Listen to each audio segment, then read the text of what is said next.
Shalom à tous, shalom, shalom. Soyez bénis dans le précieux nom de notre Seigneur Jésus-Christ. Que le Seigneur vous bénisse abondamment dans vos maisons, que Dieu soit avec vous. Nous allons faire un petit mot de prière. Père, je te prie, parle à ton peuple, que cette fois-ci, qu'il n'y ait plus de problème, que ça parte jusqu'à la fin. Au nom de Jésus, bénis-les, accorde-leur une parfaite santé, intérieure dans leur vie, dans leur marche, au nom de Jésus. Ainsi, tous ceux qui ont des problèmes de maladie, que Dieu vous guérisse. Tous ceux qui ont des problèmes financiers, que Dieu vous donne la solution. Tous ceux qui cherchent au travail, que Dieu vous donne le travail maintenant, au nom de Jésus. Nous allons lire des Écritures avec vous, que le Seigneur soit avec vous. Ne craignez aucun mal. Si Dieu est pour nous, qui sera contre nous? Dieu combat pour Christ exerce ses ministries, et pour tous ceux qui croient en Christ exerce ses ministries d'un seul cœur. N'abandonnez pas, Dieu est avec nous ici. Amen. Alléluia. Quelle que soit la distance, que vous soyez au Gabon, que vous soyez aux États-Unis, que vous soyez en France, que vous soyez au Canada, Dieu est avec nous. Alléluia. Si Jésus est pour nous, qui sera contre nous? Père éternel, bénis tes enfants au nom de Jésus. Accorde une parfaite santé, que ton esprit vienne et parle au nom de Jésus. Sois béni, sois lui adoré. Mon petit sermon aujourd'hui, c'est l'adoration pleine, la troisième phase. Et je vais lire les Écritures avec vous.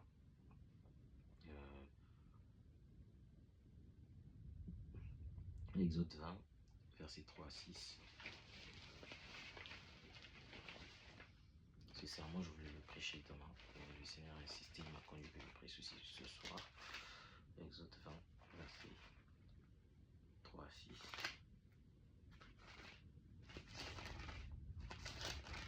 Exode 20, versets 3 à 6.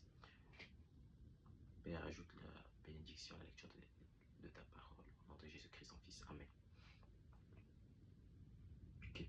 Exode 20, versets 3 à 6. Nous lisons. Tu n'auras pas d'autre Dieu devant ma face. Tu ne te feras point d'image taillée et de représentation quelconque. Les choses qui sont en haut, dans les cieux, qui sont en bas, sur la terre et qui sont dans les eaux, plus bas que la terre. Tu ne te prosterneras point devant elles, et tu ne les serviras point. Car moi, l'Éternel, ton Dieu, je suis un Dieu jaloux, qui punit l'iniquité des pères sur les enfants jusqu'à la 3e et la 4e génération de ceux qui me haïssent, et qui fait miséricorde jusqu'en 1000 générations à ceux qui m'aiment et qui gardent mes commandements. Tu ne prendras point le nom de l'Éternel ton Dieu en vain, car l'Éternel ne le sera point puni celui qui prendra son nom en vain. Amen. Nous allons lire maintenant Lévitique 26, verset 1. Vous ne vous ferez point d'idole. Vous ne vous élèverez ni image taillée, ni statue, et vous placerez dans votre pays aucune pierre ornée de figure pour vous prosterner devant elle, car je suis l'Éternel votre Dieu. Alléluia. Dieu ne se trouve pas dans les images. Dieu est un esprit et vie. Et Dieu est réel. Dieu vit dans des cœurs humains. Le Dieu qui se cachait derrière les copeaux des blaireaux, cette année-ci, dans ces derniers jours-ci, dans cet âge-ci, dans ces générations-ci, dans ces siècles-ci, il se cache depuis 2000 ans, désolé, le jour de la Pentecôte. Il se cache dans les cœurs humains et il est avec les cœurs humains. Croyez-vous cela?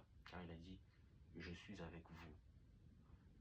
Le monde ne me voit plus, mais vous, vous me verrez, parce que je suis en vous, même en vous, jusqu'à la fin du monde, jusqu'à la consommation des siècles. Dieu est en vous. De quoi avez-vous peur? Parle, mon fils, j'accomplirai ta parole. Donc, nous sommes avec le Seigneur. Nous allons continuer à lire 1 Corinthiens 17.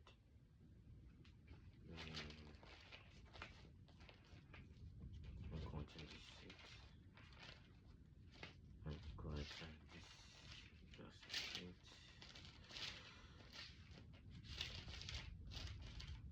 Nous enchaînons un peu. Corinthiens 10, verset 7. Ne devenez point idolâtres comme quelques-uns d'eux, selon qu'il est écrit, le peuple s'assit pour manger et pour boire, puis ils se levèrent pour se divertir. Amen. Bon, l'idolâtrie prit début dans la Genèse. signifie commencement. Ne l'oubliez pas. Frère Branham dit que Genèse signifie commencement. Ok, vous allez voir que dans l'Ancien Testament, dans la Genèse précisément, les gens ont commencé à adorer des images taillées.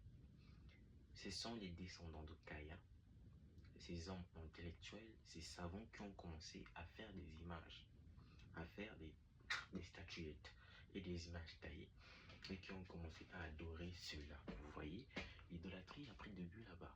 Parce que lorsque Caïn a été chassé de la terre de Nod, Caïn eut des descendants là-bas. Vous voyez, et puisque Dieu lui avait fait la promesse, il lui avait dit que tous ceux qui viendront contre lui, Dieu sera contre eux. Vous voyez, mais Caïn, quand il est parti, il n'a pas veillé à la parole de Dieu. Caïn n'a pas respecté la parole de Dieu. Caïn n'a pas suivi la parole de Dieu. Parce que nous savons tous que Caïn était une sémence du serpent. Vous voyez, il était la sémence du mal. Donc, tous ceux qui sont sortis de la sémence de Caïn se sont perdus. Pourquoi? Parce qu'ils étaient la sémence du malin, vous voyez, du serpent. Ils ont commencé à adorer autre chose que Dieu. C'est quoi l'idolâtrie? L'idolâtrie, c'est ce que vous mettez devant Dieu. L'idolâtrie, c'est toute autre image, toute autre représentation, toute autre manifestation, toute autre chose, toute autre création que vous adorez. Tout autre être que vous adorez au-delà de Dieu. Dieu n'est pas une création, il est le créateur. Dès lors que vous adorez une création, vous êtes dans l'idolâtrie. Dès lors que vous adorez un être qui n'est pas le Seigneur Jésus-Christ, vous êtes dans l'idolâtrie. Dès lors que vous adorez un objet, une statuette, vous êtes dans l'idolâtrie. Ainsi, vous pouvez être dans l'idolâtrie sans le savoir, parce qu'il y a plusieurs formes d'idolâtrie. Maintenant, nous allons parler dans l'Ancien Testament, il y a eu une idolâtrie avec le veau d'or. Lorsque le grand prophète Moïse, qui est une figure emblématique de la parole de Dieu, de la Bible, qui a existé, qui est vrai, qui a existé plutôt, que Dieu a utilisé puissamment, et aujourd'hui qui se trouve avec Dieu, précisément à la 6e dimension, Moïse, lui, je vous dis quelque chose d'extraordinaire. Moïse, lui, il était avec Dieu, et le peuple d'Israël faisait la pagaille. Ils adoraient le veau d'or. Et Dieu n'était pas d'accord. Et Moïse, quand il est venu, il a tout détruit. Parce que Moïse ne les a pas appris ça. Parce que Moïse les a appris à adorer Jésus. Quel Jésus, le Seigneur Jésus-Christ, Elohim. Vous voyez? Souvenez-vous que nous sommes des adorateurs de l'agneau roi. Nous adorons le parent rédempteur. Qui est le parent rédempteur? Le Seigneur Jésus-Christ, l'agneau roi. Nous adorons comment? En esprit, en vérité. Parce que nous avons cette vertu, c'est lié avec la charité. Vous voyez? Nous sommes adoptés. Vous voyez? Nous savons les fruits. C'est quoi les fruits? Cette vertu, cette fruit. En nous. Vous voyez? C'est ça la vérité. Sa parole ointe en tant que cette vertu. Parole mécanique. C'est ça la vérité. Christ, la parole et la vérité, sous forme de cette vertu, c'est lié en vous. Vous voyez, il y a la charité, la paire de fête, pour que nous soyons adoptés pour s'y positionner. En esprit et en vérité. En esprit, l'adoption. Nous adorons l'agneau en esprit, en vérité. Qui adore? Celui qui est placé, positionné, adopté, il adore. Et celui qui est né de nouveau du Saint-Esprit, il est un chemin pour la véritable adoration. Qui participe à la véritable adoration? Celui qui est placé, positionné et adopté. Maintenant, un homme qui met une image devant lui pour adorer, il est dans une idolâtrie. C'est de l'idolâtrie. Une personne qui ne donne pas la première place à Dieu, il est dans l'idolâtrie. L'idolâtrie se manifeste sous plusieurs formes. Tout ce que vous donnez la première place, autre que Dieu, c'est de l'idolâtrie. Nous allons continuer. Nous allez voir que l'idolâtrie est un péché que le Seigneur n'aime pas. Et il a supprimé les noms pour ça.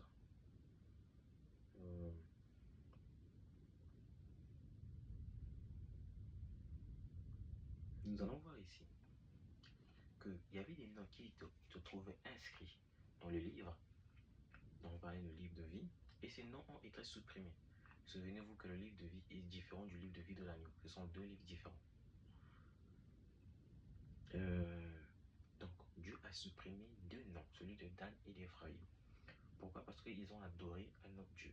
Et dans Apocalypse 7, nous voyons les 12 tribus d'Israël, et un peu plus haut, bon, si vous voulez, je peux les citer avec vous. La tribu de Ruben, de Juda, de Nephtali, de Manassé, de Gad, d'Aser, Joseph, de Lévi, de Benjamin, d'Issachar, la tribu de Simeon, de Zabulon, Nephtali. Vous voyez, toutes ces 12 tribus sont là. Et nous voyons que à Osée 4, 17, il est dit que Ephraïm est attaché à ses idoles. Laisse-le, vous voyez, parce que Ephraïm était quelqu'un qui est attaché à ses idoles. Toute personne qui est attachée à une idole quelconque, lorsque vous mettez le téléphone devant Dieu, donc c'est-à-dire que vous donnez le téléphone la première place, c'est de l'idolâtrie. Lorsque vous vous réveillez, la première des choses, je m'adresse aux miens, aux chrétiens. Je m'adresse aux chrétiens. Et aux croyants, bien sûr. Parce que tout croyant n'est pas chrétien, et tout chrétien est un croyant. Donc, vous devez comprendre un truc. Je m'adresse aux miens. Tous ceux qui mettent la première place, tous ceux qui mettent le téléphone en première place, tous ceux qui mettent autre chose en première place que Dieu sont dans l'idolâtrie. Donc lorsque vous mettez le téléphone, vous donnez le téléphone à la première place, vous êtes dans l'idolâtrie. Vous mettez l'ordinateur, vous donnez l'ordinateur à la première place, vous êtes dans l'idolâtrie. C'est-à-dire, quand vous vous réveillez et que vous donnez votre téléphone, et que vous commencez à manipuler votre téléphone, vous êtes dans l'idolâtrie. C'est une forme d'idolâtrie élevée. Lorsque vous mettez à donner, vous vous réveillez et que vous êtes sur votre ordinateur, que vous ne lisez pas la Bible, c'est de l'idolâtrie. Vous voyez? Et surtout, quand vous faites ça quotidiennement, c'est de l'idolâtrie. Ne le faites pas, ne le faites jamais. Donnez la première place à Dieu. Lorsque vous vous réveillez, parlez à Dieu. Lisez la Bible. Choisissez entre les deux. Soit vous allez parler à Dieu en prière, soit vous allez lire la Bible. Tout homme qui donne la première place à sa femme n'est pas un chrétien. Il n'a pas le Saint-Esprit, parce que le Saint-Esprit, on lui rappellera qu'il faut lire la Bible. Le Saint-Esprit, on lui rappellera qu'il faut prier, parce que le Saint-Esprit te ramène de retour à la parole. Frère Branham dit que le Saint-Esprit en vous s'identifie par l'Écriture, parce que Christ en vous vit sa propre parole. Donc, lorsque vous allez au-delà de sa parole, c'est de l'idolâtrie. C'est-à-dire, je m'explique. Lorsque vous mettez votre voiture devant le Seigneur, c'est de l'idolâtrie. Lorsque vous mettez vos habits devant le Seigneur, c'est de l'idolâtrie. Dieu doit avoir la première place. Vous devez donner Dieu la première place. C'est-à-dire, je m'explique, lorsque vous vous réveillez, vous lisez la Bible, c'est la première des choses que vous devez faire. Vous voyez, vous pouvez faire passer autre chose. Vous voyez, mais la première des choses, vous lisez la Bible, ou soit vous priez. Si vous ne le faites pas, et que vous prenez le téléphone ou autre chose, vous êtes dans l'idolâtrie. Je vous donne un exemple, je me réveille. Je prends ma bouteille d'eau, je bois, je finis. Je prends mon téléphone, je reste là pendant longtemps. Demain, je fais la même chose. Après demain, je fais la même chose. Quand c'est constamment, c'est une habitude, ça devient de l'idolâtrie. Donc, l'idolâtrie a changé de forme. Vous voyez, le diable est trop rusé. Dans l'Ancien Testament, l'idolâtrie était visible. Vous voyez, ils avaient tendance à adorer des images, vous voyez, adorer des idoles. Vous voyez, et aujourd'hui, le téléphone, c'est quoi? C'est une image. C'est un objet. Le téléphone, c'est un objet. Ça, c'est un objet. Et dans l'Ancien Testament, ils utilisaient des objets. Ils adoraient des objets. Lorsqu'ils adoraient cela, ils adoraient quoi? Des objets. Et vous devez vous tenir hors des objets. C'est-à-dire, vous devez dominer l'esprit là. Parce que derrière chaque chose se trouve un esprit. Derrière cet ordinateur-là se trouve un esprit.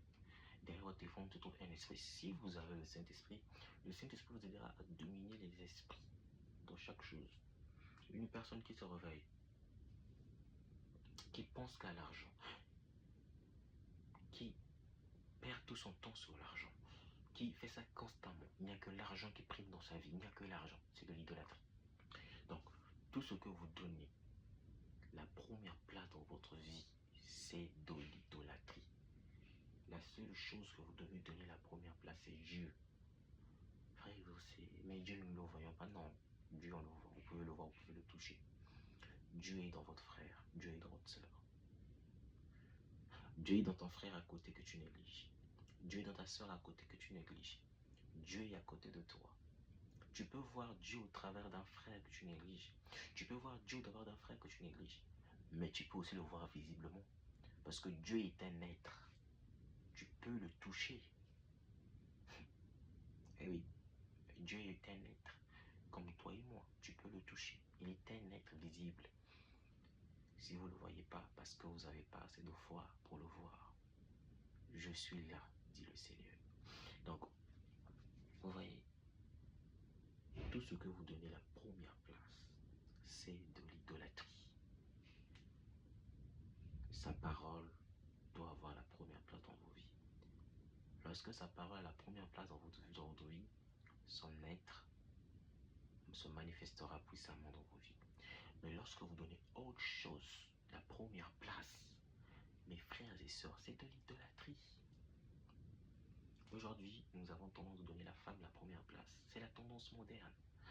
Vous vous rendez compte que toute personne qui suit la pornographie tout le temps, c'est de l'idolâtrie.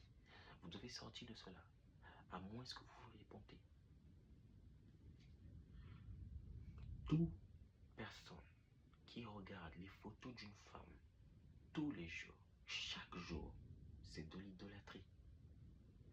Toute personne qui regarde les photos d'une personne tous les jours, chaque jour, écoutez-moi bien, j'ai pas dit une fois, j'ai dit tous les jours, c'est de l'idolâtrie. Logiquement, on n'a pas le droit de s'agenouiller devant une personne. C'est de l'idolâtrie. On ne s'agenouille pas devant un être comme vous. On s'agenouille devant un être supérieur. Et le seul être supérieur, c'est le Seigneur Jésus-Christ, Elohim, Dieu qui vous a créé, vous et moi. Nous, on a tendance, lorsqu'on a un problème, de demander pardon à nos parents, nos frères et sœurs, on s'agenouille. C'est de l'idolâtrie. Vous pouvez que vous agenouillez devant Dieu.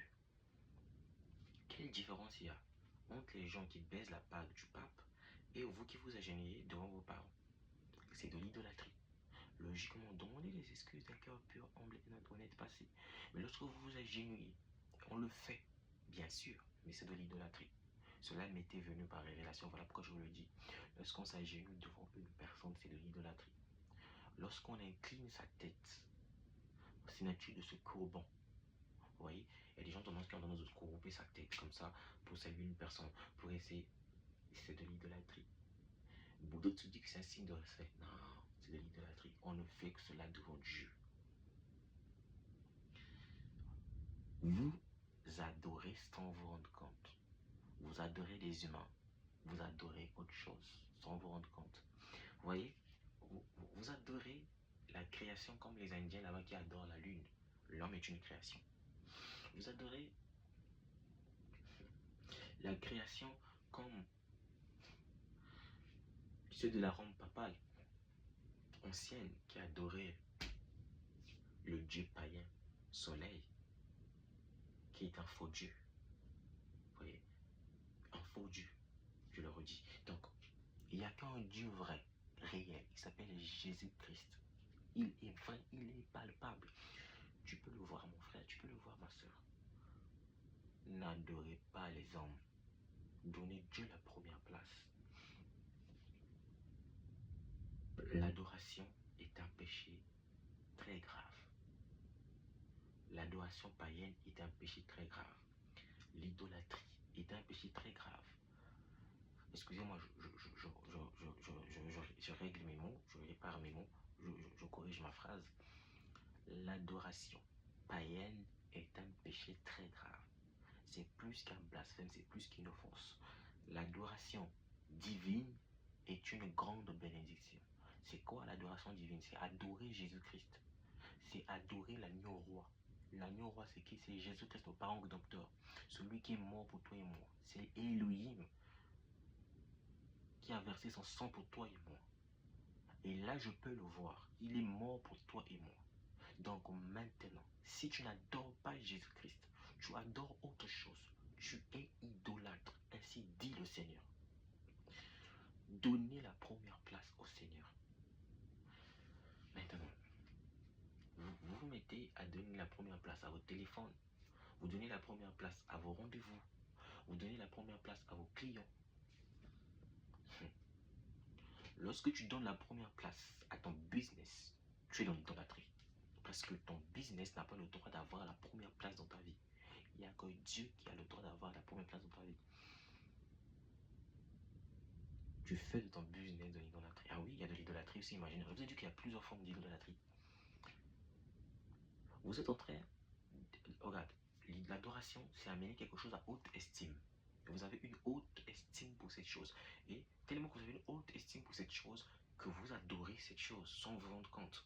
Vous voyez, voilà pourquoi tu peux avoir de l'estime pour une personne, mais évite d'avoir de la haute estime pour cette personne. Parce que tu vas directement te tourner à l'idolâtrie. Et c'est très grave.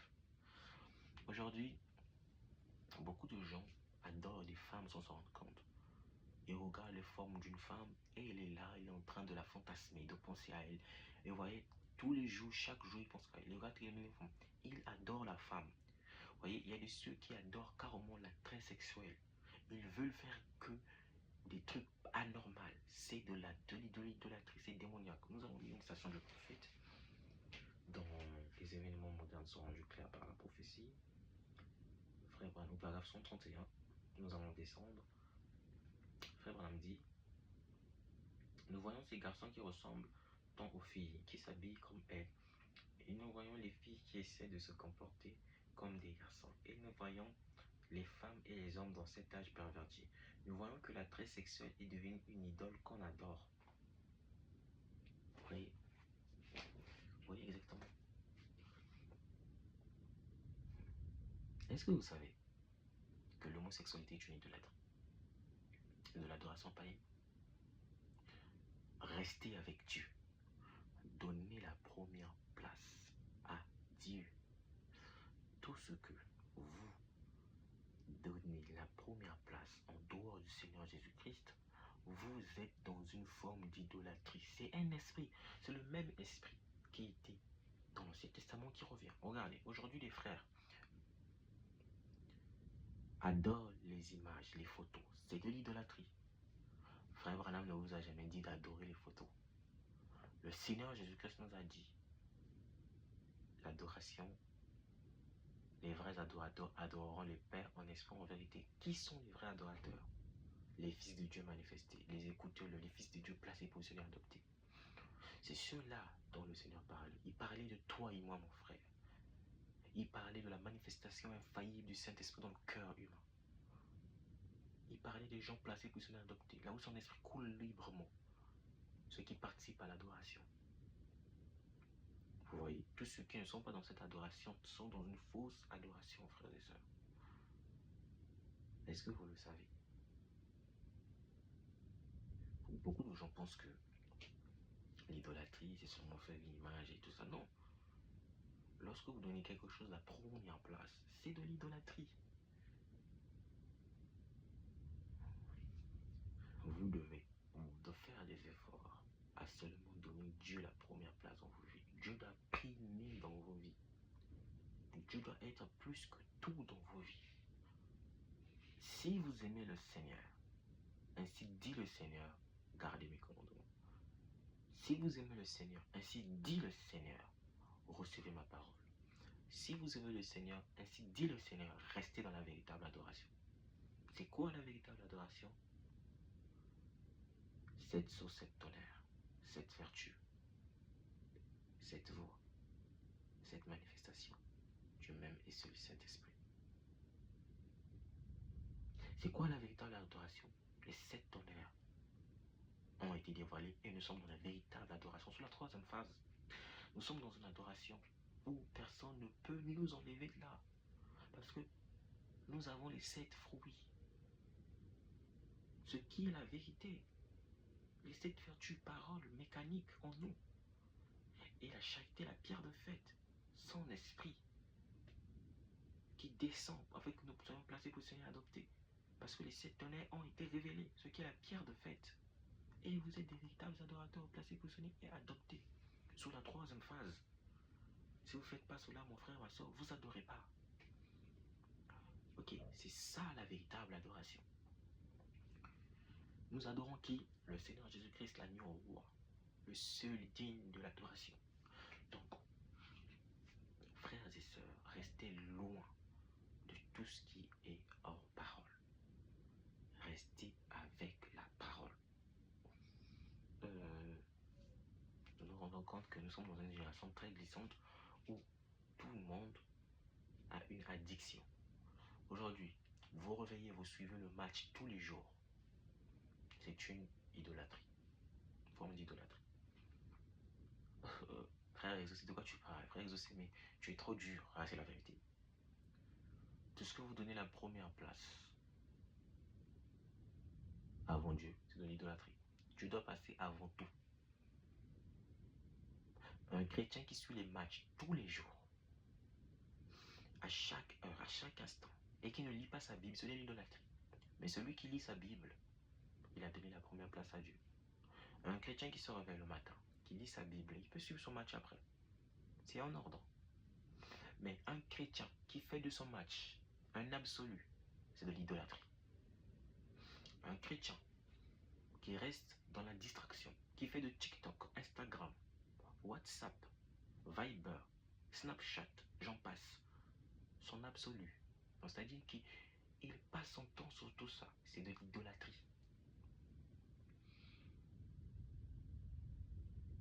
La seule façon de ne pas être dans l'idolâtrie dans cette génération, vous devez donner la première place à Dieu.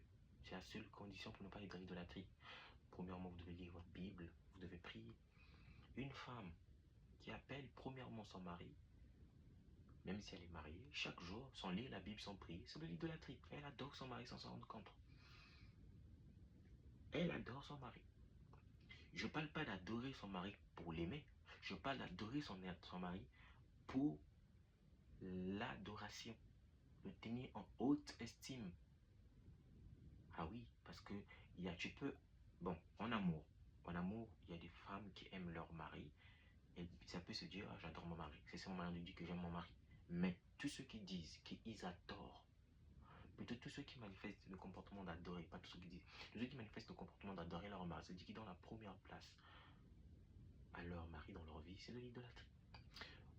Votre mari doit venir après. Vous devez donner la première place à Dieu. Donc, avant d'appeler votre mari, appelez d'abord Dieu en prière. Ou soit lisez la Bible. La première personne à appeler lorsqu'il y a un problème, c'est Dieu. Ce n'est pas les hommes. Donnez Dieu la première place. Et tous ceux qui donneront Dieu la première place réussiront. Parce que son aide se manifestera puissamment dans leur vie. Et son aide leur donnera la victoire dans leur vie. Vous, si vous ne changez pas, vous mourrez dans vos péchés comme Dan et Ephraïm.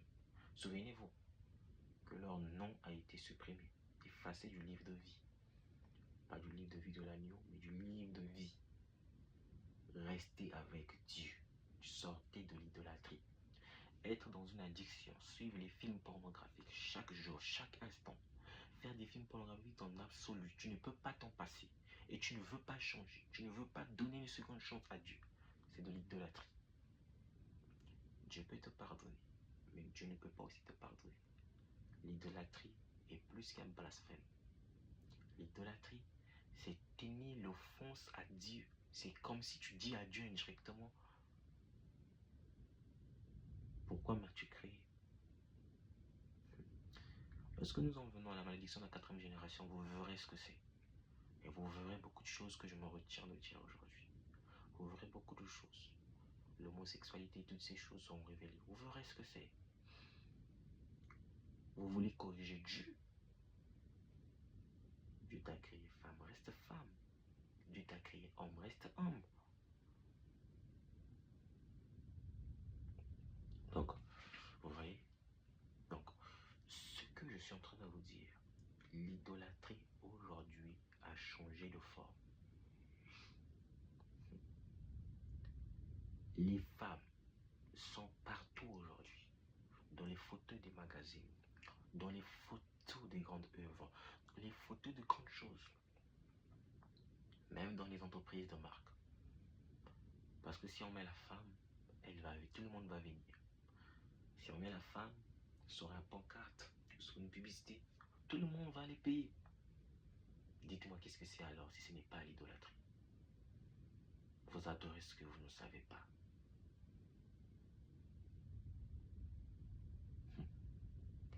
Vous adorez vos frères, vous adorez vos sœurs, vous adorez des amis, vous adorez des... Oh Seigneur, comment pouvez-vous adorer une créature comme vous? Vous vous dites chrétien et vous adorez une créature. Comment pouvez-vous tenir Kim Kardashian en haute estime et tenir un Dieu en bas estime? Êtes-vous fou ou êtes-vous insensé? Posez-vous des questions. Il n'y a qu'une seule personne que vous devez tenir en haute estime. C'est le Seigneur Jésus-Christ. Aucune autre personne au monde ne doit prendre sa place. En aucun cas, en aucun instant. Je m'adresse aux chrétiens. Je m'adresse à ceux qui croient à la vérité révélée de cette tonnerre. Ce que je vous dis ne passera pas si je suis serviteur de Dieu. Si vous n'adorez pas Jésus-Christ et que vous adorez autre chose, ainsi dit le Seigneur, vous êtes dans l'idolâtrie. Changez vos voies, repentez-vous. Tant qu'il est encore temps, mettez vos vies en ordre.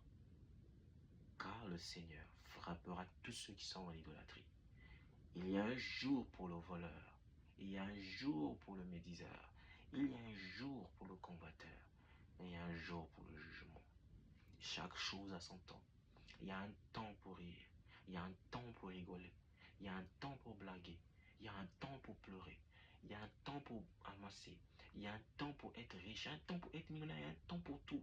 Et il y a un temps pour le jugement. Si Dieu vous a averti, mon frère et ma soeur, peut-être que c'est la dernière fois qu'il vous avertit. Peut-être que c'est votre dernier jour sur la terre. Il se peut que vous mouriez aujourd'hui. Il se peut que vous passez toute votre vie dans vos difficultés. Si vous n'acceptez pas Jésus, il se peut que vous allez quitter la terre à cette heure-ci. Il se peut que c'est votre dernier jour sur cette terre. Il est temps que vous preniez position. Il est temps que vous acceptez Dieu. Parce que sinon, il ne reste rien pour vous que le jugement. Souviens-toi, jeune homme. Tout va passer dans ce monde. Souviens-toi. Réjouis-toi de ta jeunesse tant que tu peux. Va dans les boîtes de nuit. Fais ce que tu veux. Prends de l'alcool comme tu veux. Mais souviens-toi qu'il y a un Dieu qui juge la terre et qui te jugera. Si tu ne changes pas ta vie, si tu ne changes pas ta mauvaise voie, il y a un Dieu qui te jugera un jour. Il y a un Dieu qui te demandera des comptes un jour. Il y a un Dieu qui te dira, on t'a pas présenté la parole, qu'as-tu fait? Il est temps de changer. Tu peux me rire aujourd'hui parce que j'ai donné ma vie à Jésus, je préfère. Parce que dans mes erreurs, il me corrigera, il m'aidera, il me pardonnera, il me fera de moi un meilleur chrétien. Parce que je sais qu'il est meilleur, qu'il est plus que tout. Et je l'aime de tout mon cœur. Moque-toi de moi, mais sache-le qu'il y a un jugement. Changez vos vies, changez vos voies, répentez-vous. Il est plus tard que nous le pensons. À chaque instant que nous vivons sur cette terre, nos jours sont comptés. Même les anges regardent et savent que je dis la vérité. À chaque instant que nous parlons, tout est compté sur la terre. Nous avons plus 10 ans sur cette terre, nous avons plus 15 ans sur cette terre. Le temps court à sa fin. Peut-être que nous avons dépassé 10 ans, j'en sais rien. Je parle dans un langage prophétique. Nous avons plus 15 jours sur cette terre. Nous avons plus 2 jours sur cette terre. Là, je suis dans l'horloge céleste, mon frère. Il se peut que cette terre soit détruite ce soir, demain, après-demain. Mais mon frère, que fais-tu à cet instant? Vas-tu continuer à rester dans de mauvaises voies? Vas-tu continuer à résister à Dieu? Vas-tu continuer à avoir la tête dure? Vas-tu continuer à être têtu? Repends-toi, mon frère et ma soeur. Il est plus tard que tu le penses. Change de vie. Oh Seigneur, suscite ta vie sur ces troisième faces. Envoie du nouveau vin, Père. Change, oh Seigneur, nos cœurs qui sont détournés de ta présence. Change-nous, Seigneur, car nous ne sommes pas dignes de toi. Change nos voix qui sont détournées de ta présence. Je ne sais pas où est-ce que tu es. Je ne sais pas où est-ce que tu te tiens. Si aujourd'hui, je reconnais avoir été dans l'idolâtrie, je t'invite à prier avec moi, jeune, et de dire, Seigneur, pardonne-moi. parce que j'ai donné autre chose à la première place que toi. Et aujourd'hui, Seigneur, je décide, j'aimerais changer. Seigneur, si je ne peux pas, aide-moi à changer. Seigneur, touche-moi, quel que soit là où je suis, que je change. J'aimerais que tu répètes cette prière avec moi, Seigneur, je suis un humain. Je ne peux rien sans toi. Je veux de ton esprit dans ma vie. Je veux être plus meilleur, mais par ton esprit et par ta force. Seigneur, je reconnais avoir donné autre chose à la première place que toi. Je reconnais avoir fait passer autre chose avant toi. J'aimerais, Seigneur, que ton esprit agisse dans ma vie, afin que tu prennes la première place dans ma vie. Frères et sœurs, il est plus tard que nous le pensons. À cet instant où nous parlons, Dieu pourra enlever son épouse. Tu ne sais même pas qu'est-ce que Dieu mijote. Tu ne sais pas qu'est-ce que Dieu prépare.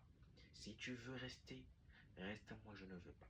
Si tu veux dormir dehors, reste, moi je ne veux pas dormir dehors. Dormir dehors, c'est rater l'enlèvement. Mais je vous dis maintenant, restons dans nos maisons, car l'huile est ici. Cet tonnerre donne la foi. Changez vos vies. Parlez avec foi.